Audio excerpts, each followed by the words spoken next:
the elbows. If you could pardon me, please. I'm going to put the chair over.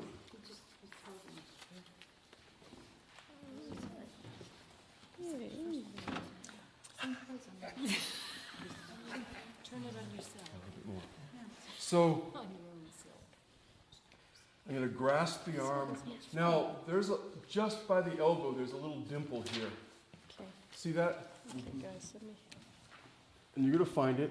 It's the dimple between the arm itself and the radial part of the forearm. There are two bones that comprise the forearm, and this is the one that is here. And the exquisiteness of the mechanics of the radius when it's working, besides great, is that it's this beautiful pivot. It's the only pivot of its kind in the body. It's a perfect axial pivot and just turns. As you supinate and pronate, supinate, pronate, what you feel is the cooperation of the membrane, the muscles, and this beautiful rotation, this pivot. Here's this little indentation, which is where the joint is between the pivoting radius and this process of the forearm of the humerus. But just rest forearm here, put the thumb right there, and just pivot back and forth a couple times, and feel how sweet that is. Shift onto the left side. First of all, notice he's not moving that arm very well. Find your point, and you can feel how it's all swollen in here.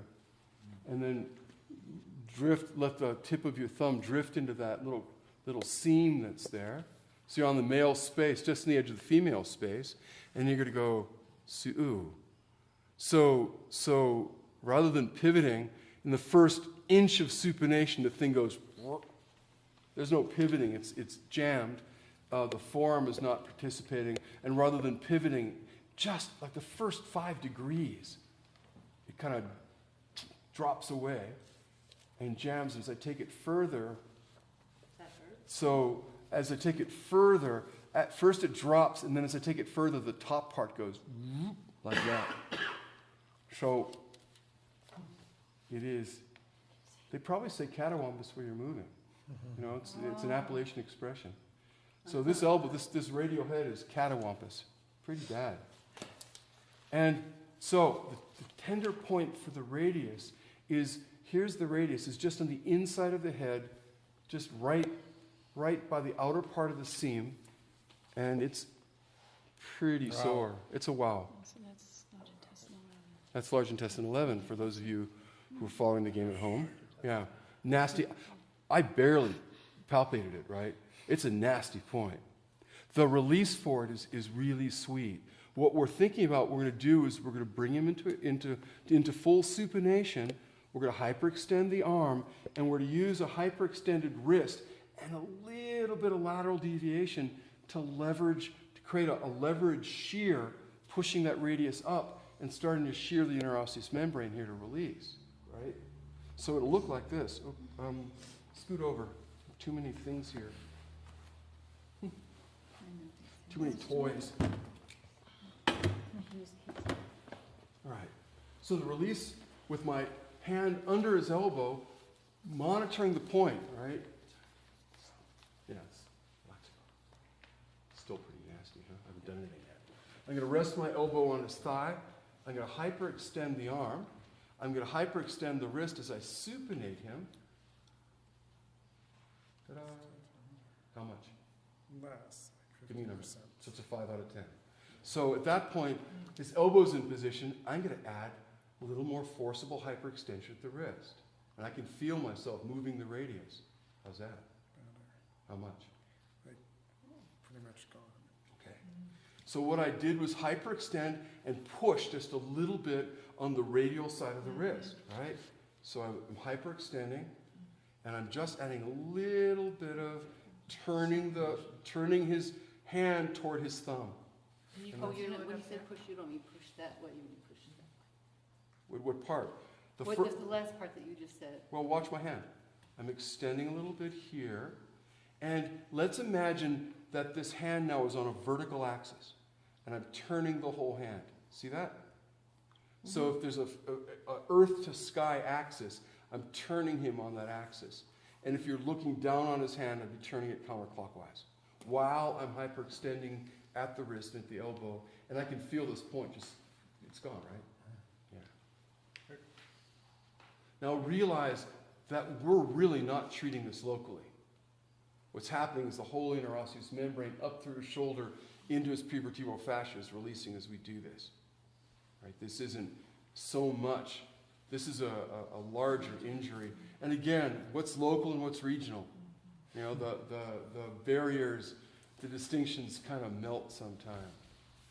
And now what I'm starting to feel is that river of chi, that fiber optic cable kind of unkink and kind of start to breathe, and that river of chi starting to conduct. And something just let go in his forearm because he just changed position with his arm, with his hand and wrist.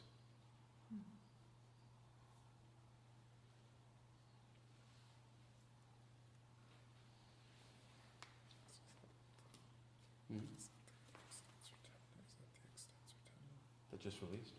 Probably one of them, yeah. But are you on the extensor, the common extensor tendon? Where? This side? No,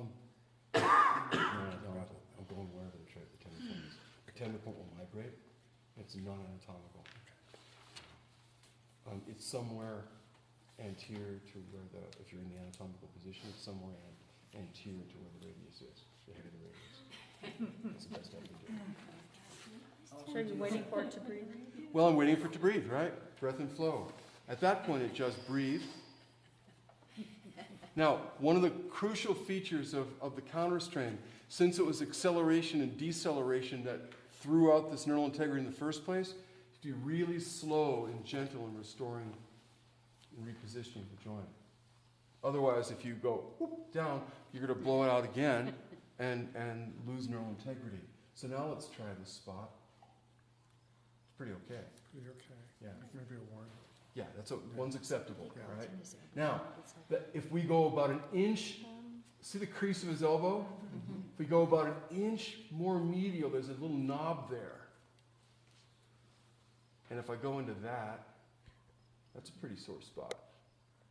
I mean, inside this extensor muscle, into the actual bony forearm. And that's the spot. So here's what we're going to do. We're going to flex. We're going to release the extension. We're going to flex the wrist. And we're going to do like that, like the old walk like an Egyptian. So we flex and we pronate and we flex the wrist. And relax your arm. Let me hold it. How's that feel now? Should pretty much be gone. Yeah. And as this releases, I'm going to keep taking up the slack, taking more and more into pronation. It likes that. Nice, great flow.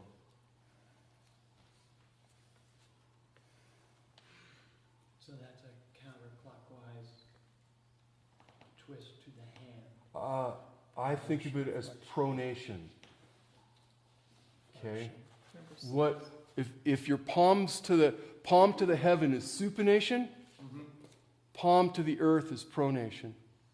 Okay? What's that? Pour out the soup. Pour out the soup, yes. And if you think about nearly all the work we do at workstations in terms of writing and in terms of typing at a keyboard is all based upon pronation. So most of us have pronation restrictions. So I'm pronating the forearm and I'm actively flexing the wrist.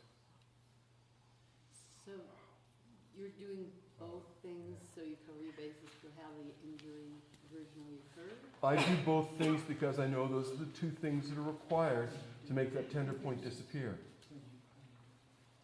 Okay, It's all about, right. we're not worried about how the injury occurred. We're only thinking about what do we have to do to make the tender point disappear. Okay? And you wouldn't do this if you had wrist issues or carpal tunnel? Yes, I would. I would just modify it. Oh, Someone just totally adjusted it. Yeah. What happened is the interosseous membrane core fascia piece released and his five-pointed star finally opened up and breathed. So listening from the hand is what you're just doing there. What's that? Listening for the. Listening to the from hand is what I'm doing here. That's listening. Flow, So flow in. Yeah, at the end of it, this is what we're doing when we talk about listening, right? We're listening all the time, but we're actually in position. It's not that listening from the handpiece. Okay. So what you'll do is take the opposite hand, hold palm to palm, and then just rest as forearm. That way you're really listening for breath and flow. There's some other things we're going to do later with the forearms that involve fluctuations and other things. Now, what I want to do is just to check and see. Now, there is no wobble in the pivot. He just won't come all the way up into supination anymore. You know, still. But I'm not getting into that weird stuff. I'm getting a clean pivot at the radius, and that's really cool. Into Ross's membrane. Yeah, there's another piece, and that's all seized up. And when we deal with regional stuff in the class 2 shock lab, we'll realize that there's a point, like a little fulcrum still point, that's in the membrane that mediates the function. And that point is sitting right here. So if that point is supposed to be here, where the tissue and the luminous components are all lined up, the luminous part is sitting right about here. But we're not doing that now. We're just doing SC3 stuff, or working with counter strain for that. Okay, lie back down, sir. We're done, right? With the arm? Oh, yeah, yeah. With the arm. Yes. Yes.